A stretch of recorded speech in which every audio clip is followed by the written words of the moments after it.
Hi guys, how are you doing? You're welcome back to yet another tutorial video. If you're new here, you're most welcome. My name is Chichi for short, and if you're a returning subscriber, thanks for always coming back. You are just the absolute best. So I'm going to be showing us exactly how to go about the cutting or the pattern drafting for this overlap upper part of a dress or for a top. And if you're interested in knowing how to get this done, then sit right back, relax and enjoy. But before we proceed, please don't forget to click the subscribe button if you haven't subscribed. I would always say I have more non-subscribers watching my video, and please, that is not helping the channel, guys.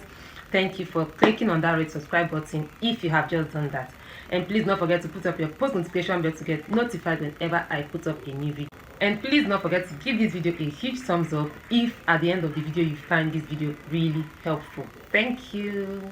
Here is the pattern paper I'll be using for this tutorial, but first of all I'm going to be placing it on fold just like this. And now that I have it placed on fold, next I'll be getting the half waist measurement because this is for a dress. So I mark from the shoulder all the way to the half waist, and the half waist measurement I'll be using is 15.5 inches plus 1 inch seam allowance. So this is the 15.5 inches and 16.5 inches I've marked all the way. So this is basically the length I'll be working with. This is 15.5 and 1 inch seam allowance.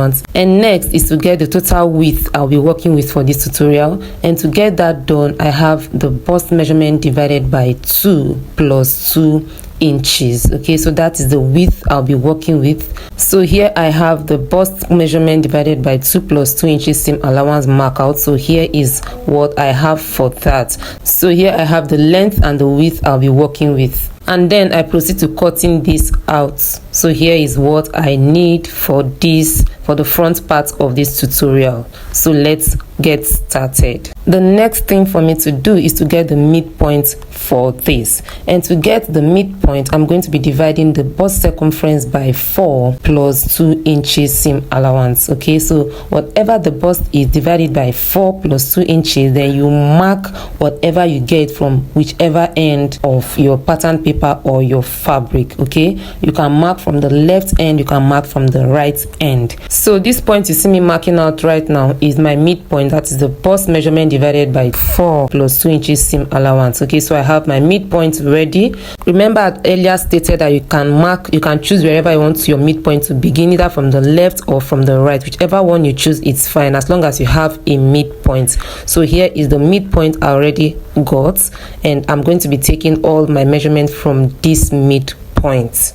And the next thing now is for me to input all the vertical measurements, which includes the armhole, the breast point, the under bust, and of course the half waist that we already got.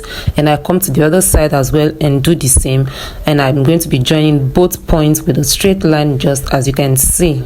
And with that, I have the armhole, I have the breast point, I have the under bust, and of course the half waist measurement. So at this point I'm going to be inputting all the horizontal measurements, and to get that done I'm going to be dividing the body circumference measurement by 4, then plus seam allowance of 1.5, and then I mark whatever I have from this midpoint outward. Okay, but before I go into marking out the bust, the under bust band, and the waist measurement, let me first of all mark out the shoulder measurement, which is the shoulder divided by 2 plus 1 inch seam allowance. So this is what it is, and this is the armhole curve out. So that's for the shoulder and the armhole. So next I'm going to be dividing the bust measurement divided by 4 plus the seam allowance. So the bust divided by 4 and the seam allowance of 1.5 inch. I come to the under bust and then do the same, but at the under bust we are going to be adding a dart allowance. So at the under bust I add a dart allowance of 1 inch, and then I also add the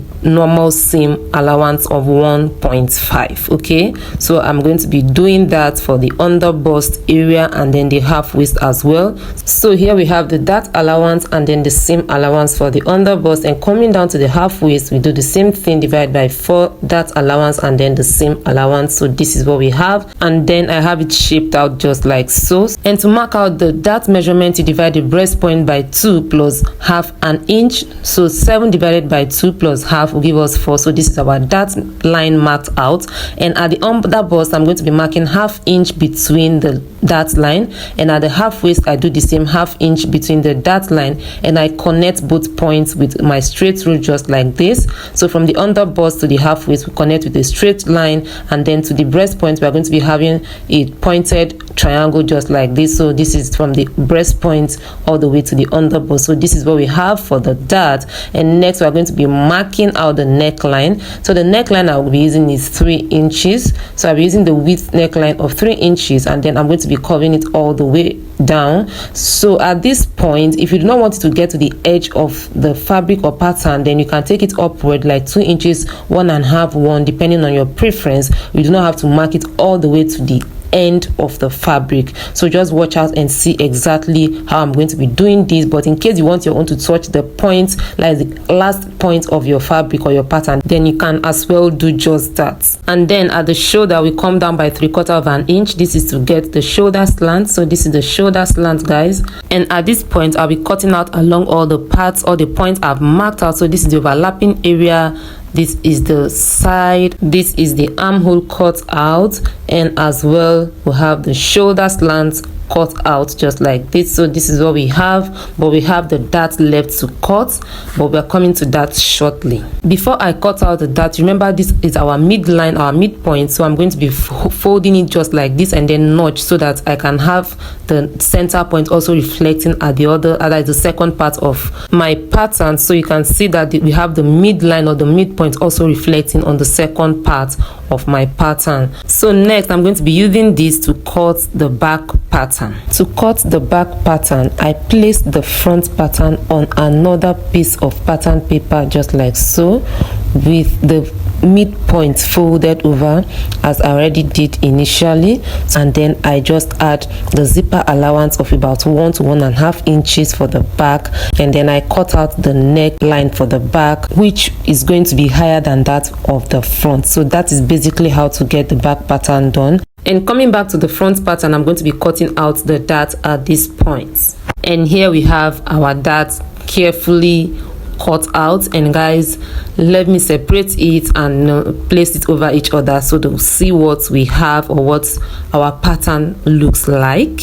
And what you see me doing at this point is me joining the darts together. This is just to give us an idea of what our finished product should look like. So I'm holding the dart together, and this is what we have. Can you see that? So this is what we have. This is what your finished product should be looking like, and when placed over each other, overlapped on each other, this is what we should have. Guys, this is what our finished product looks like. Thanks for your time. God bless you. Please don't forget to hit the subscribe button. Give this video a huge thumbs up if you've enjoyed watching this video up to this moment, and please put up your post notification bell to get notified whenever I put up a new video. Please, if there's any question, please don't forget to leave that in the comment section below. See you guys in my next video. Bye.